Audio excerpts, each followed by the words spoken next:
Ang kasaysayan sa aklat na to ay naganap sa magulong panahon sa aklat ng mga hukom. Okay, Book of Judges, magulo. Pagkatapos ni Joshua, Moses, Joshua, hukom. Judges po yan. Sila po ay namuno. Kaya pagkatapos ng Judges, ito na si Ruth. Kaya ang Moabitang ito ay nag-asawa sa isang Israelita. Nang namatay ang lalaki, ipinakita ni Ruth ang di pangkaraniwang katapatan sa kanyang biyanang babae. Gayon din ang matibay na pagmamahal sa Diyos ng Israel. Sa dakong huli, nagkasawa siya uli mula sa angkan ng kanyang unang asawa. Bunga ng muling pag-asawang ito, siya ay naging ninuno ni David, ang pinakadakilang hari ng Israel. Pag sinabing Moabita, ibang lahi po yan. Okay? At makita nyo sa kasaysayan ng Biblia, mula sa aklat ni Joshua, nung si Moses ay natapos na yung kanyang mission, at ang naging successor niya si Joshua. Nung sila po ay pumunta sa Jericho, galing po sila sa Egypt, ang sabi ng Lord, pumasok kayo yan. Pangako ko yan sa inyo yan. At ang wall of Jericho yung nauna. Nasabi ko na yan nung nakaraan. At mayroong unbeliever doon. Sino yung babae doon na iniligtas ni Joshua? Si Rahab. Si Rahab. Si Rahab. At yung kanyang pamilya ay niligtas kasama lahat ng kanyang mga ari-arian at mga cattle po at kamag-anak. Okay? Makita po natin na sila po ay unbeliever. Hindi sila mananampalataya. Ganon pa man, ang Diyos ay Diyos ng punong-puno ng kahabagan. Natapos po si Joshua, nahati niya yung inheritance. Kanya-kanya na pong inheritance yan ay mana. Kasi 12 tribo po yan. 12 tribes. Kaya dito, nagkaroon po sila ng mana. Ngayon, nung sa book of Joshua, napunta na po tayo sa Judges. So, ang naging successor po ni Joshua ay yung mga Judges. Karoon ng propeta yan sa babae. Sino yan? Deborah. Si Deborah, si Samson, at saka si si Japte at saka si Gideon. Yun yung mga panahon ng Judges. Nagtaka ako kasi naghahanap po ako ng Bible sa character. Katatapos ko po lang ng devotion ko sa book of Judges. Napunta si Ruth. Kaya ito po yung binigay at tatalakayin natin. Amen sa umagang ito. Very pagpakinggan po natin ito, medyo, bakit gano'n ang Lord? Unfair yata ang Lord. Hindi po. Ang Diyos po ay very fair. Tingnan po natin. Sa nabasa po natin, ito po ang pamilya po na pumunta sa Moab. Sa chapter 1 po, ang title po ng chapter 1, si Elimelech at ang kanyang sambahayan ay sa Moab. Makinig po kayo. Sila po ay galing sa Judah. Tribe of Judah yan. Okay? Ngayon, mga kapatid, nagkaroon ng taggutom nung panahon ng Judges. Nagkaroon ng tagutom. Kaya nanirahan po sila at namayan po sila sa Moab. Dala-dala ang pamilya ni Elimelech. Ang asawa niya ay si Naomi. Mayroong 2 anak po yan na lalaki. Ang anak niya ay si Mahalon at saka si Kilion. Okay? Nung nakarating po sila, nakapag-asawa yung 2 anak nila. Si Mahalon at saka si Mahalon at saka si Ruth. Nung nabalitaan ni Naomi na sagana uli sa Judah, bumalik po sila. Namatay yung Dalawang anak niya at namatay yung asawa. So wala nang daladalang pabalik si Naomi. Nakuha niyo? Ngayon, meron siyang mga biyanan, in-laws. Sino? Si Ruth at saka si Manugang. Sorry kasi babae po yun. Sorry po. Si Orpa, hindi si Oprah. Orpa at saka si Ruth. Sabi niya, wala silang anak. Walang mga anak yon.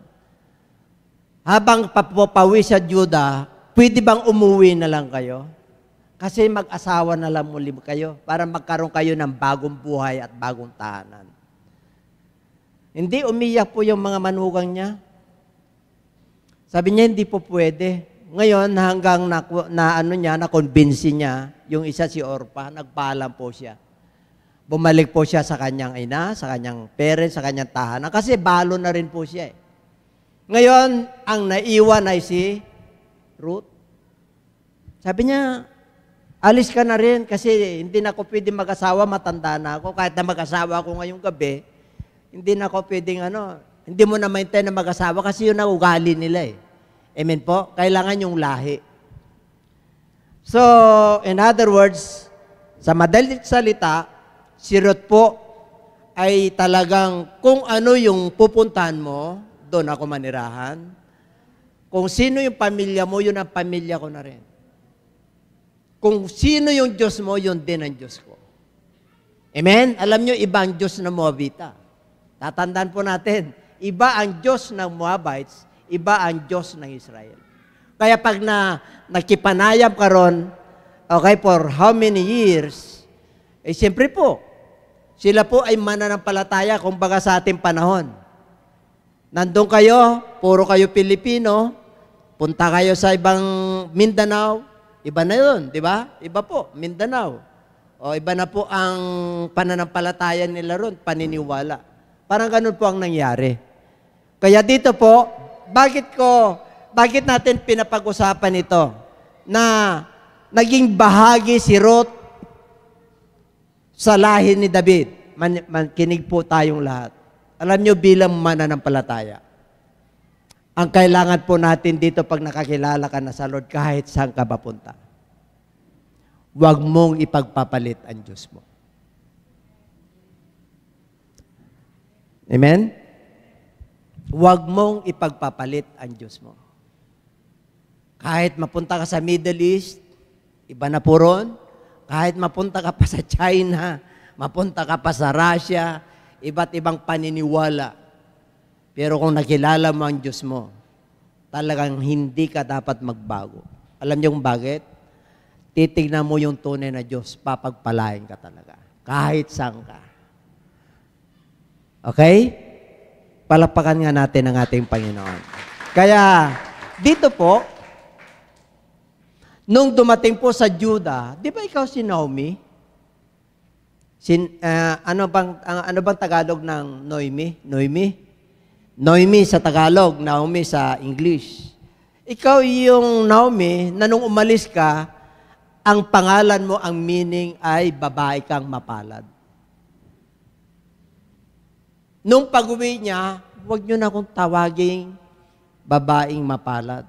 Kasi nung umalis ako, kasama ko yung asawa ko, kasama ko yung anak ko. Pagbalik ko, wala na sila. Kaya ang tawag nyo sa akin ay babaeng sawing palad. Nakuha nyo? Nung umalis, nandun yung blessing. Nung pagbalik, dati, ay Nomi, mapalad ka. Kasi angkan ka ni Elimelech, Juda ka. Kilala yung lulo mo, sila Pares. Kilala yan. Amen po? Kasi may kanya-kanyang tribes eh. Kilala po sila. Kaya huwag nyo na akong tawaging mapalad. Pero hindi naman siya nagpalit ng sawing palad na lang po. Ngayon, sino ang nag-comfort kay Naomi? Tingnan po natin. Sa chapter 1, kanina, ayan Siyempre po, nagtaka sila. Bakit dumating si Naomi? Nabalitaan niya, sagana na sila eh. Amen? Nawala na yung mga ano. In other words, wala na siyang kabuhayan. Malungkot na po siya. Sa 20. Okay? Mara ng pangalan ko. Mara. Alam nyo, yung Mara, may mapait na lugar yan, yung daluyan ng mga, paglangyan mo ng H yan, Mara lugar. Nung dumating sila Moses sa Book of Exodus, mapait yung kanilang kaya Mara ang tawag po nila. Pero dito Mara tao po ito, hindi lugar. Amen? Kasi sa wimpalad. Kaya pagka nagkaroon ka ng pangalan na anak nyo, huwag yung tawaging Mara. Amen? Yung iba gusto nilang tawagin ng Jacob yung anak nila. Kasi may meaning ang Jacob eh. Amen? Kaya pag nasa grace na tayo, anong itawag mo sa anak mo? Israel na. Kasi pinalitan yung Jacob ng Israel. Kasi yung Jacob po, ang meaning po sa kanila yan, mandaraya. Okay? Yung mga Jacob ho, hindi ko inano yun. Sa Bible lang po yun. Hindi ko inano na Jacob na yung pangalan nyo. Pwede ka naman magpalit. Gawin mong ching-chang-cho. Pagsakitin. Gawin mong James. Bahala kayo. Okay? Ngayon, sa chapter 2 na po tayo. Si Ruth sa bukid ni Boaz. Alam niyo po, may kaya po itong mga kamag-anak ni Elimelech. Magpinsan po yan si Boaz. May taniman po yan. Kaya ang ugali po nila ron, pag estranghero ka at hindi ka manggagawa, pag sila ay nagha-harvest, nasa likod ka lang. Kasi hindi hina-harvest lahat yan. Para yung mga stranger, meron silang ha-harvestin. Nakuha nyo? At yung lupa ron, hindi tinataniman yon after 7 years para mamahinga. Para maging fruitful. Ang ibig pong sabihin, yung pag 7 years pahinga, pero punong-puno ka na ng harvest. Kaya hindi po sila nagugutom ron. Kaya lang, sila nagugutom kasi po, minsan hindi sila nakakasunod sa Lord at nagpapaalala ang Diyos sa kanila. Pero yung mga nakakasunod, busog. Ganun ang Diyos natin. Amen? Kasi hindi naman nagbago ang Diyos eh. Kahit saan ka mapunta, pag tapat ka sa Diyos, papakainin ka ng Diyos. Hindi po nagbago ang pangako ng Diyos. Kaya nung unang panahon, si Ruth, napakaano siyang karakter eh. Kasi dahil matapat po siya. Kahit na isinuko niya yung mga Diyos niya sa Moab, nakita niya kasi yung karakter ng kanilang mga asawa. Kaya hindi niya pinagpalit yun. Tingnan niyo. Sa 11 na tayo kasi marami yan eh. And Boaz answered and said unto her, It had fully been shewed me all that thou hast done unto thy mother-in-law since the death of your husband, and you have left thy father and thy mother, and the land of nativity, and art come unto a people which thou knowest not. Nandito ka, bisita ka, sumama ka sa in-laws mo, manugang, hindi mo kilala kung ano yung pupuntahan mo. Nabalitaan ko yan, sabi ni Boaz. Ibig sabihin, nabalitaan niya, na mabait ito si Ruth. Kaya dito po sa 12, kaya ang Panginoon ay babayaran ka sa pamagitan ng iyong gawa, and full reward be given of thee, Lord God of Israel, under whose wings thou art come to trust. Kasi pinagkatiwalaan mo siya. Kahit na bisita ka rito, special ka.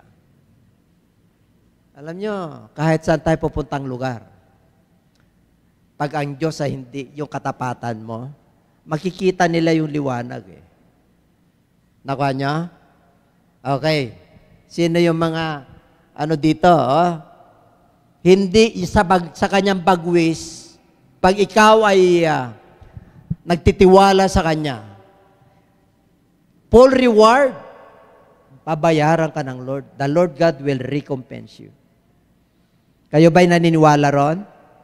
Sa karunungan, sa kalaman, sa katatagan, the fruit of the Holy Spirit, the signs of being a believer, and the gift of the Holy Spirit. Pag ikaw ay anak ng Diyos, huwag kang magbago. Kailangan kausapin mo, mag-quiet time ka, sumunod ka.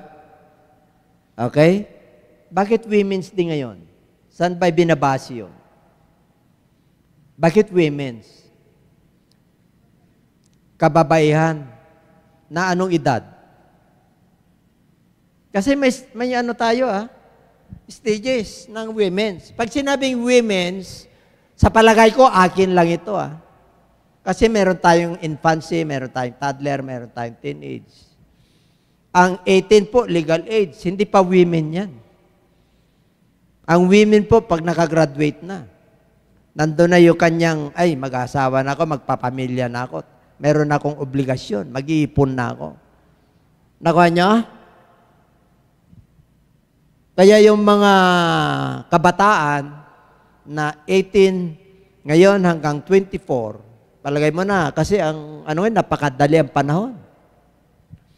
Kaya in-address ko ito sa mga women's na talagang meron na silang karir, tapos na po, may pamilya, woman ka kahit na woman ka kahit na wala ka pang asawa. Okay? Kaya ko inano to kasi si Ruth balo po rito. Ang sabi niya, okay, nasa chapter na po tayo, no? Chapter 2. Alam niyo po, sa bansang Israel, chapter 3 na po tayo dyan. Wala pa. Naging mabuti si Boaz kay Ruth. Tama di ba yun? Naging mabuti kay Ruth si Boaz.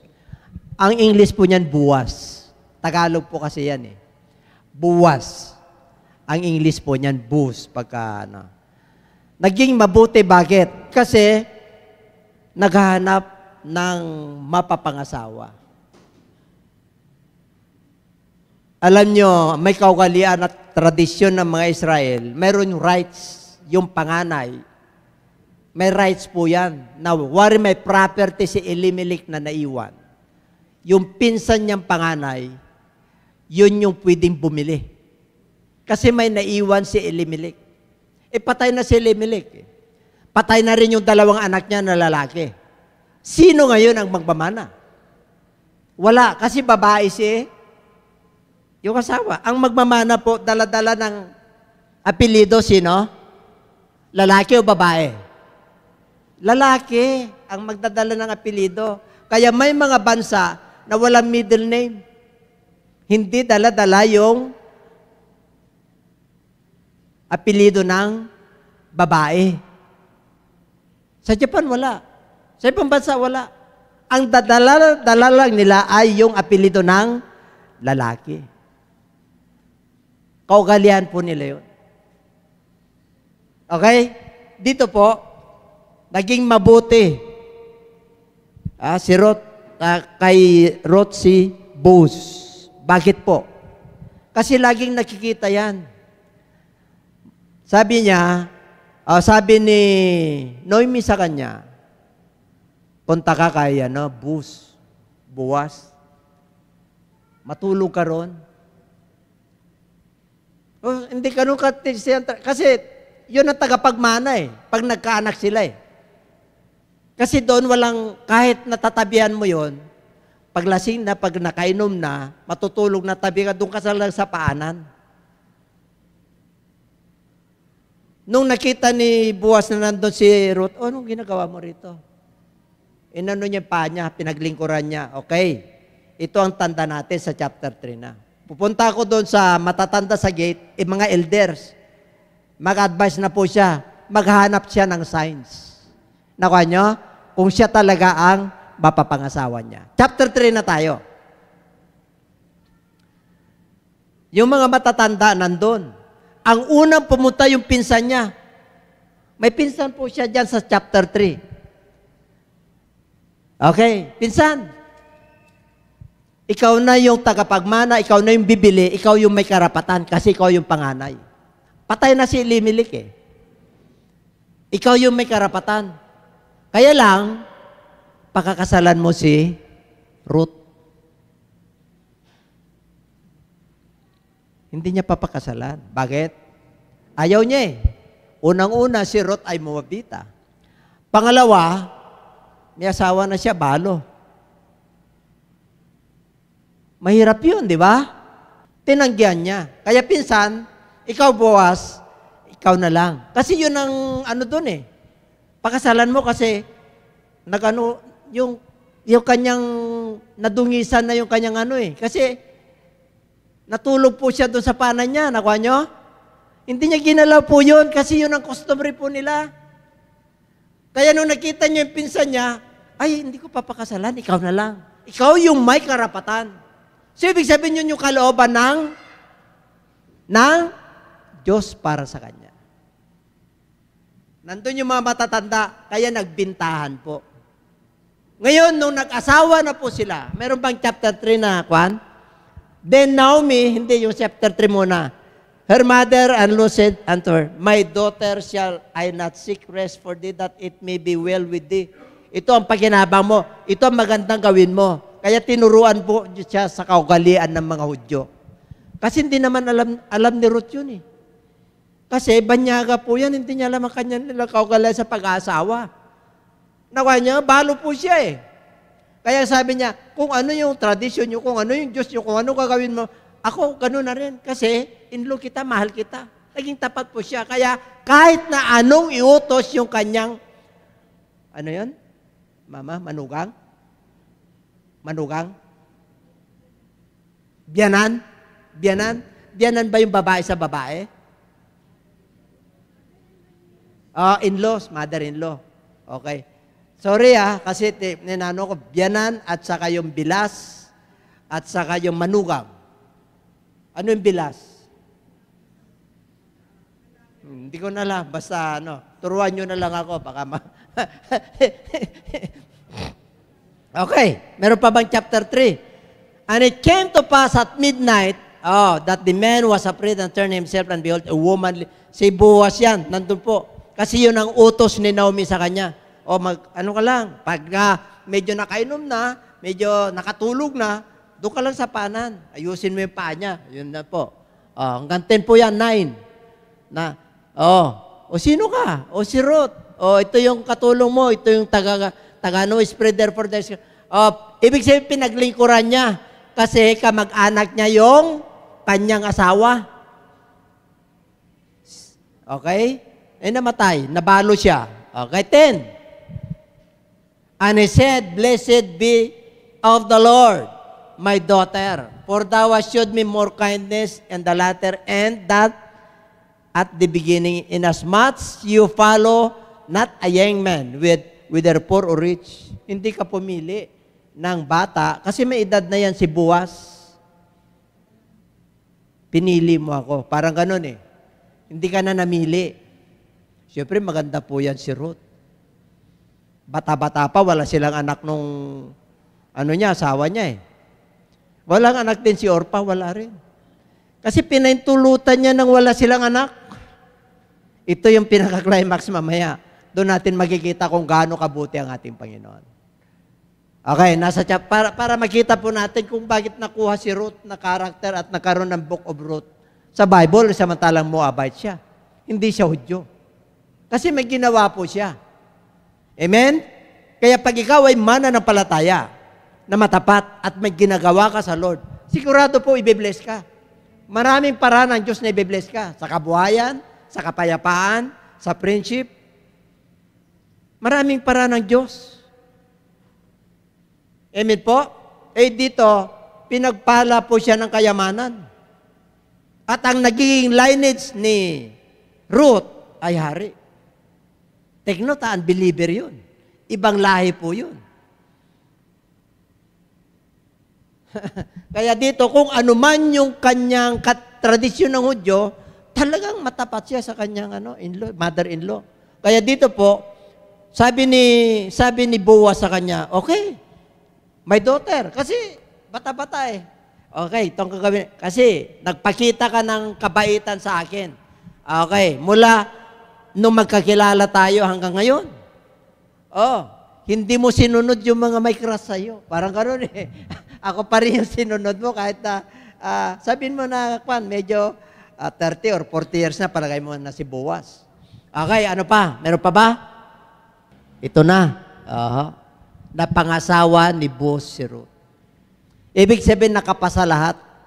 Nakapasa si Ruth sa mga panuntunan ng mga Hudyo. Okay? Tapat po siya sa mother-in-law niya, tapat po siya sa ipinapagawa sa kanya, at tapat po siya kay Boaz. Kaya, nag-asawa po sila. Amen? Kayong mga binata at dalaga, ang mga wari magkaroon kayo ng boyfriend o girlfriend na unbeliever, basta tapat sa'yo. Tadalin mo siya kay Lord. Kasi pag hindi mo dinala kay Lord yan, isang araw ikaw ang mawawala. Kadalasan po, lalo na pag lalaki. Pag lalaki po ang nagiging kapartner nyo, wari, ikaw yung babae na mananampalataya, ang hirap. Ang hirap. Lalo yung mga, experience ko na po yan. Marami tayong kapatiran dati na matapat. Mga babae. Pero nung nakapag-asawa po at nung na-compromise yung kanilang pananampalataya, lalo nung kinasal po sila sa mga talagang matindi. Kaya, mapapabae man tayo o mapalalaki, kilala natin ang Diyos na natin. Convincein mo siya na sumunod sa tunay na Diyos. Amen? Totoo po yun. Ang hirap. Mahirap lumaki yung bata na hindi niya alam ang kanyang pananampalataya. Sa isang buwan, Iglesia ni Cristo. Sa isang buwan, Katoliko. Nakuha niyo? Ang hirap. Kaya pati yung bata ay nalilito. Alam niyo, kung gusto niyo pagpalain, kailan magkaisa kayo. And everybody say amen. Sa pananampalataya po. Kasi yun ang magbibilis sa inyo yung Diyos Hindi yung asawa mo. Gagamitin lang yung asawa mo.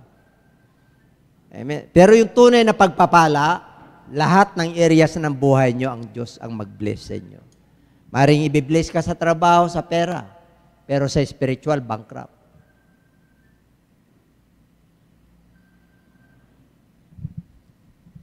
Hello? Chapter 4 na po tayo.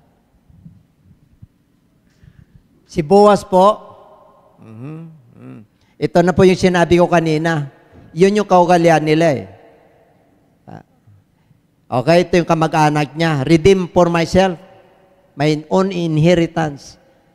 Ito yung karapatan mo. I cannot redeem it. Kasi hindi ma-redeem ni Boaz Kasi ang una, yung pinsan niya, yung panganay. Yung pangalawa kay Elimelech. Kaya ikaw yung nasa right. Kaya lang, ang kondisyon, pakasalan mo si Ruth. O sino yun? Hindi pa kakasalan. Bakit? May mga lalaking ganyan. Bakit yung pakakasalan? Moabite siya. Pangalawa, hindi na siya, balo siya. Big sabihin, hindi na siya virgin.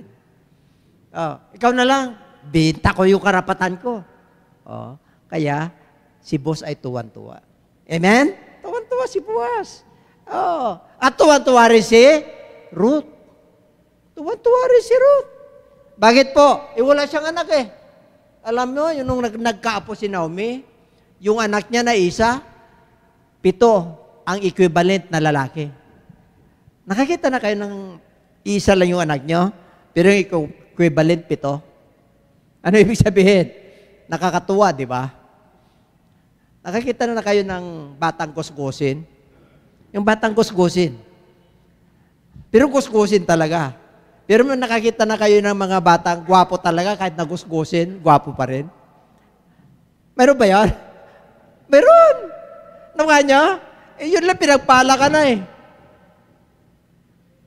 Meron ba kayong anak na ganyan? Kayo? May mga anak kayo? Kita nyo yung anak nyo pag nasa mananampalataya kayo. Iba. Yun ang heads natin. Sino yung mga may pamangkin dito? Yung mananampalataya, yung nanay at tatay. Kita nyo. Doon lang makikita nyo ang galaw at kilos ng Lord. Sa inyo na lang, hindi na sa akin. Kanya-kanyang ano tayo eh. Makita nyo? Hindi yung kakaiba yung anak nyo. Pero pinapakita lang ng Lord na pinagpala ka ng Diyos. And everybody say amen. Palakpakan po natin ang ating Panginoon. Ang sarap ng ganon, no? Totoo po yan. Sige, yung karapatan, ayaw ko sabi ng pizza niya, iyon na lang. Nagbunyi na si Boaz, tingnan niya mga kapatid. And the people that were in the gate, tuwang-tuwa po sila. Tingnan nyo, the Lord make the woman, and all the people that were in the gate, and the elders, okay? We are witnesses. Kami yung nagiging saksi. Ano yung saksi? Anong sinaksihan nila? Matindi yun. Yung mana ni Elimelech, hindi napunta sa pinsan niya. Napunta kay Boaz at saka kay Ruth. Kaya yung witnesses, elders, malaking bagay sa kanila yun. Kasi rights yun eh. Property po ang pinag-uusapan dito. Property. Yaman po. Ang yaman nila ron, ang magmamana yung panganay. Pag namatay yon at walang anak, yung susunod na immediate na panganay na pamilya. Kaya ang rights ng mga lalaki doon na panganay matindi. Kaya pag panganay ang anak mo roon, di ba may mga panganay na anak, Chinese, kahit na ano, napakaano sa kanila? Napakalaga yun. Kaya dito, the Lord make the women that is coming to the house like Rachel and like Leah. Kanino yun tulad si Moabites na si Ruth? Kanino yun tulad? Rachel and Leah. Asawa ni Jacob, si Israel. Biro mo, Moabites po, unbeliever. Okay. Which two did build the house of Israel? Ito yung pundasyon na nagiging bahay ng Israel. And do thou worthily in Ephrata and be famous in Bethlehem. Nandito ka na sa Judah, nandito ka na sa Bethlehem, nandito ka na sa Ephrata. Saan ipinanganak si Jesus Christ? Sa Judah, bayan ng Bethlehem. Diyan nagkaroon ng lineage si Ruth.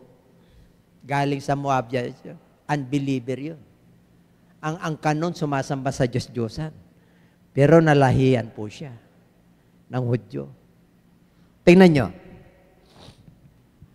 So Boaz took Ruth, and she was his wife, and when he went unto her, the Lord gave her conception. Ang ibig sabihin, nag-asawa po sila, kinasal po sila, nagsama po sila, may nabuo silang anak. And the woman said unto him, Blessed be the Lord which had not left this day without a kinsman, that his name may be famous in Israel. Okay? Restorer of life and a nourisher of thine old age for your daughter-in-law which loved thee, which is better to thee than 7 sons had born him. Sinabi ko na po yan. 16. And Naomi took the child and laid it in her bosom and become nurse unto it. Si Naomi, kahit nabalo siya, bumalik siya na walang yaman, namatay yung asawa, namatay yung anak, pero meron siyang in-laws. Anong tawag niya? Biyanan? Anong tawag niya siya kay Ruth? Manugang. Si Ruth pa lang ito, pinili na karakter. Kasi gusto ko na ma-emphasize ko yung mga babae na mababait. the virtuous woman. May mabait talaga eh. Hindi lang siya mabait, sumusunod siya sa Diyos.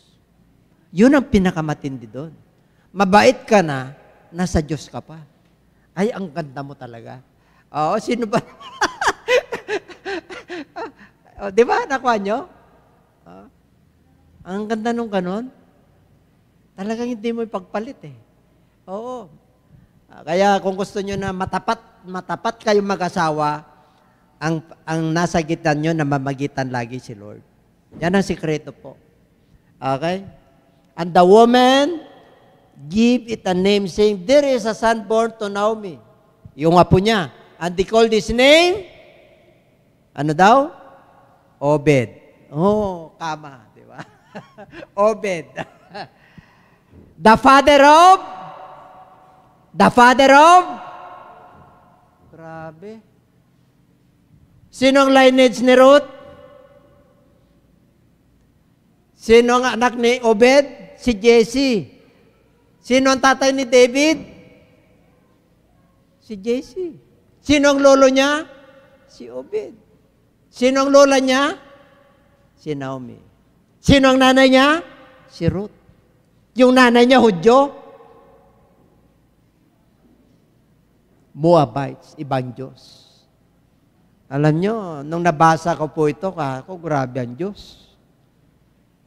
Kahit na maliit ka, pag naging matapat ka at pinili ka ng Diyos, walang magagawa. Pag pinagpala ka ng Diyos, walang makakapigil. Tatandaan nyo po yan. Amen po? Pumunta si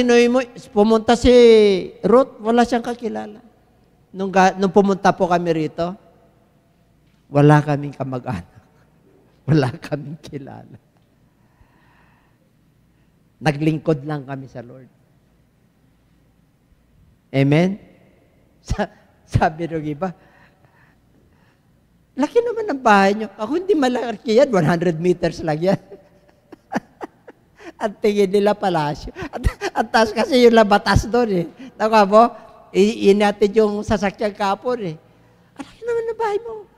Bishop, ako hindi malit yan. Kasi gabi na eh. Alas 6 eh. Alas 6 kayo pumunta, malit ka. Nakuha nyo? Malit na ipintuan nun, pero pagpunta mo ron, parang nandun ka sa... Sa purihin ng Diyos, mga kapatid, ang ibig lang po sabihin, hindi nagpapabaya ang Lord. Kahit saan ka pupunta. Kung kayo ay tinawag dito ng pamilya nyo, yung pamilya nyo ay yayabong. They will be abounding. They will prosper. Because the Bible tells us, whatever you does, it shall prosper. Ano man ang yung kamay mo'y touch, it will prosper. Kasi pangako ng Diyos yan eh. Kaya sabi ng Lord, blessed is the man that walks not in the counsel of the ungodly, nor standeth in the way of sinners, nor sit in the seat of the scornful, but his delight is in the law. Ang kanyang kasiyahan ay nasa batas ng Diyos. At sa batas ng Diyos, he meditate day and night. Hinantulad siya sa puno na nasa gitna ng batisan. Kahit na nung panahon siya ay namumunga. Doon tayo hinantulad ng Lord. Kahit na nung suliranin na darating, whatever circumstances you're going to experience in your life, nandun pa rin ang liwanag. Ibig sabihin, nandun lagi ang blessing ng Lord sa iyo. The eyes of the apple of the Lord, yung apple of the eyes is on the righteous. Kaya pag matuwid ka talaga, hindi ka pababayaan ng Diyos. Sinabi ni King David yan. Kahit mula nung bata ako, and now I am. When I am young and now I am old, I never seen the righteous forsaken.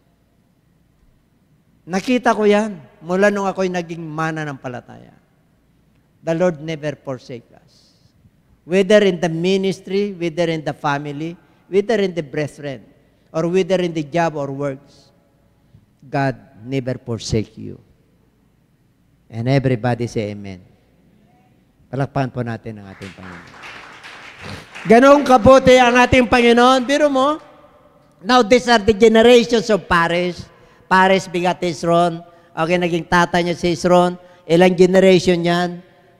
Hanggang 18 po yun. Meron ba dyan? Ayan, 18. Hanggang 22. 18, 19, ang daming lulo niyan. Si Hezron, tatay niya, anak niya si Aminadab. Ilang lahi yan? Si Salmon. Meron palang Salmon dito eh. Sinong galunggong dito? 21. Ang Salmon, si Boaz. And Boaz bigat Obed, and Obed bigat Jesse, and Jesse bigat David. Ang lineage ni Jesus Christ ay si David. Siya yung naging hari na pinakamatinding hari sa bansang Israel. Mula noon hanggang ngayon. Hindi nakalimutan si David. Gusto nyo hindi kayo makalimutan ng mga lahi ninyo? Be faithful in the Lord. Be obedient to God. Wala man tayong monumento, pero nasa isip at puso ka, kahit nasa kaapu-apuhan mo. Ikukwento ang legacy mo sa iyong mga anak. That's why the Bible tells us, the Lord bless you. The Lord bless your children's children. Kaya pag nasa Lord ka, wala kang talo. Sabihin mo siya, pag nasa Diyos ka, wala kang talo. Palakpakan po natin ang ating Panginoon. Hallelujah! Woo! Ang sarap magiging root sa ating panahon ngayon. Kaya kayong mga binata at dalaga, mapalad kayo pag kayo pa rin mananampalataya. Pero pag may nagmahal sa'yo na unbeliever, dalhin mo siya sa Lord. I'll tell you, meron kang legacy na iiwan.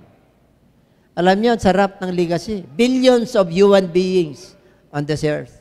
Pero sana man, kahit na maliit yung lahi po natin, meron silang ikukwento na legacy para sa atin. Gusto niyo ba yan? Hallelujah, praise the name of the Lord. Okay? Simple lang po. Yung character si Ruth. Nakita ko, meron pa si Esther. Hindi ko alam kung ano ang ipipreach natin sa susunod po. Dalawa sa Old Testament. Nagiging sa Judges, meron si Deborah. Sabi nila, dapat ang mga babae ay manahimik. Di po.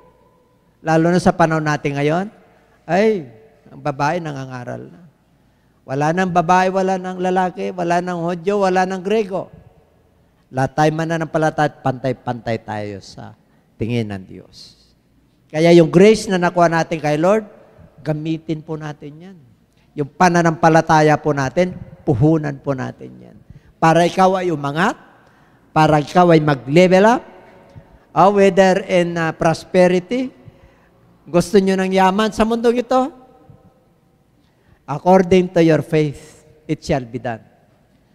Gagaling ka, pagagalingin yung bulsa mo, pagagalingin yung puso mo, pagagalingin yung pag-iisip mo.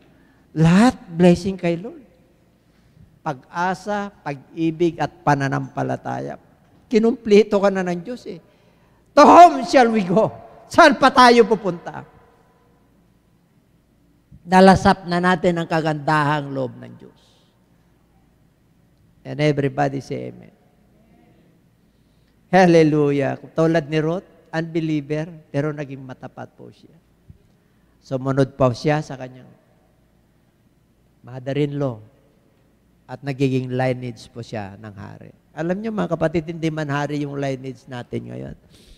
Pero I believe, ang lineage niyo magkakaroon na makikilala ang malahi niyo. Hindi ko i-ano to, sa amin na lang talaga. Hindi ko na hindi ko nababanggitin. Alam mo, pinagpala po.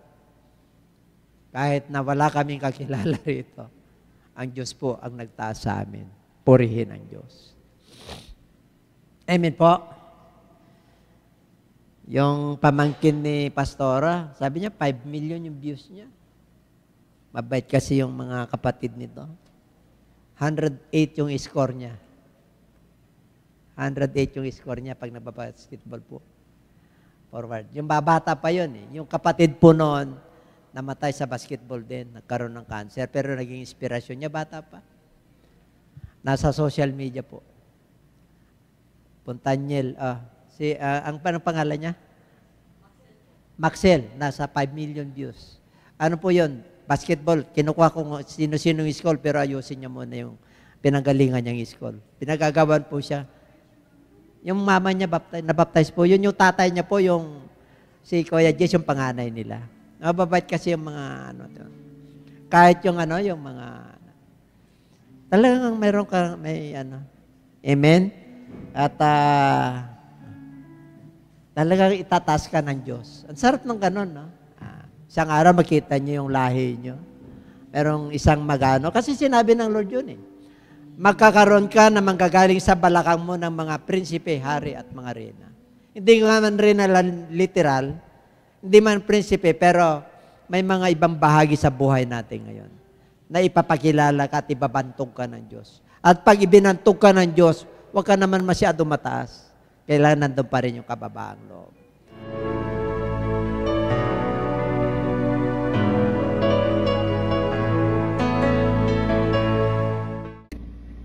Magandang gabi po sa inyong lahat, mga kababayan ko po, kapwa Pilipino at sa mga Kristiyano po na kagaya ko. Ako po ay si Pastor Belen at ako po ay nagagalak na makapag-video po na kagaya nito. Nais ko lamang po ipabatid sa inyo na mayroong magandang balita po ang ating Panginoon na kung sino man ang sasampalataya sa Kanya ay magkakaroon ng buhay na walang hanggan. Pag sinabi po magandang balita, ito po ay merong kaakibat na pagpapala. At alam nyo po, ang isa sa nais ng Panginoon ay kilalanin natin ang ating tagapagligtas, siyempre. Walang iba po kung hindi ang ating Panginoong Jesucristo. Pero nakakalungkot po kasi marami pong tao ang hindi po naniniwala kay Jesus Christ. Yung iba hindi nga nila alam yun eh. Yung iba nga, sabi nila Mesias lang siya. Pero matindi po yung Mesias, Savior po yun. Yung iba naman sinasabing siya ay propeta lang. At ang iba ay tao lang. Ano man ang inyong paniniwala, kapatid, ang Diyos po ang nakakakilala sa inyo. Wala pong nais ibigay sa atin ng Panginoon kundi kaligtasan, na kung sino po ang tatanggap sa ating Panginoong Hesus, maniniwala po sa Kanya, tatalima sa Kanyang mga salita, tayo po ay magkakaroon ng buhay na walang hanggan. Pangako niya po yan. At nawa, maniwala po kayo. At nais ko po ipabatid sa inyo, mga kapatid, na wala po tayong ibang gagawin kundi tayo po ay lumapit ng taos-puso sa Panginoon, magsisi sa ating mga kasalanan, at tanggapin po natin ang kaloob ng Holy Spirit at mamuhay ng may kabanalan. At sa mga nais po na tumanggap sa ating Panginoon bilang Savior and Lord ng kanilang buhay, magagawa po natin ito sa pamamagitan ng panalangin, ng pagtanggap. Samahan niyo po ako sa maikling panalangin po ng pagtanggap para po tayo ay magkaroon ng kaligtasan sa ating kaluluwa. Naghihirap ka na nga sa mundong ito tapos hindi ka pa maliligtas. Pag namatay ka, kawawa ka naman, kapatid. Kaya habang may panahon pa, may pagkakataon pa, wala namang mawawala sa atin, kundi subukan natin ang inaalok sa atin ng Panginoon na magandang balita.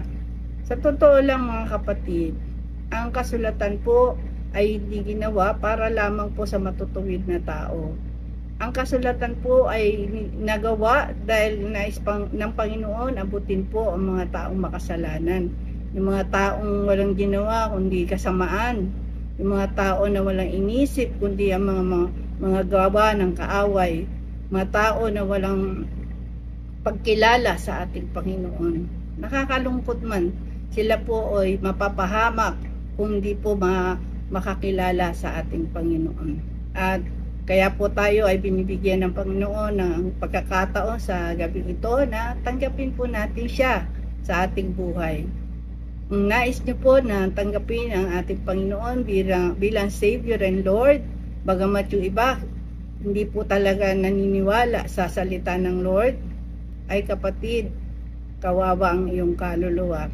Kaya sa mga nais po na tumanggap sa ating Panginoong Yesus, wala po kayong ibang gagawin kundi tayo po ay manalangin at sumunod po kayo sa maikling pagtanggap po sa ating Panginoon. Pikit po natin ang ating mga mata, tayo po dumulog sa ating Diyos na buhay. Amang banal na makapangyarihan sa lahat, aming Diyos na buhay, tunay na ang iyong mga salita ay totoo at makapangyarihan. Sa oras na ito, Panginoon, kami po ay lumalapit sa iyong harapan, nagpapakumbaba sa aming sarili. Kilala mo po kami. Patawarin mo po kami, Ama, sa lahat ng aming mga pagkakasala, pagkukulang na nagawa sa iyong harapan at sa aming kapwa. Patawarin mo po ako sa lahat ng aking mga kasalanan. Kasalanang maliit, kasalanang malaki, pareho po sa iyong harapan. Linisin mo po ako, patawarin mo po ako, at gawin mo po akong karapat-dapat na maging anak mo. At sa oras na ito, tinatanggap kita bilang sariling tagapagligtas ng aking buhay. Pagharian mo po ako, Ama, mula ngayon hanggang sa iyong pagbabalik. Tinatanggap kita bilang isang Diyos sa aking buhay. Salamat po sa kapatawaran at kaligtasan na aking natamo. Ito po ang aking samot-dalangin sa iyong dakilang pangalan, sa pangalan mo po, Panginoong Yesus. Amen. Ang tinanggap po natin ay ang Panginoon. Hindi po natin tinanggap ang anumang relihiyon kasi wala pong relihiyon na napako sa krus. Tanging ang ating Panginoong Yesus lamang po ang ating tagapagligtas. Kaya kung kayo po ay mananalig sa ating tagapagligtas, ang ating Panginoong Yesus, tayo po ay makasusumpong ng buhay na walang hanggan. Sana po sa susunod nating video ay subaybayan niyo po ako. Marami po tayong pag-uusapan tungkol sa mga bagay na nais ng Panginoon sa ating mga anak niya at sa lahat ng tao na makakasumpong po ng pagpapala sa harapan ng Panginoon. At yun po yung mabuting balita. Sabi nga po sa Bible, ang sino man daw po na nag-iipon ng kayamanan sa panlangit ay makasusumpong ng mga bagay na kakapakinabangan po. Pero yung mga bagay na hindi natin pinapansin, yung mga bagay, mga kapatid, na sabihin natin mga pinupukosan ng mga tao ngayon ay yung mga bagay na panlupa, yan po ay wala tayong mapapakinabangan po. Hanggang lupa lang po yan. Ang mahalaga po ay yung pangako ng Diyos sa buhay na walang hanggan. Salamat po, at alam ko po na sa panahon ngayon marami po ang naghihirap. Kung wala pa si Lord sa buhay mo, mas kawawa po kayo. Kaya ang Diyos po, abang may pagkakataon, tayo binibigyan ng Panginoon ng pagkakataon para makilala po natin siya, na siya ang ating tagapagligtas at siya po ay maaasahan natin sa lahat ng panahon. Buhay man o mawala man tayo sa mundong ito, hindi po tayo iiwan ng ating Panginoong Yesus. Yan po ay pangako niya. Pagpalain po tayong lahat ng ating Diyos na buhay at magandang gabi po sa inyong lahat. God bless po!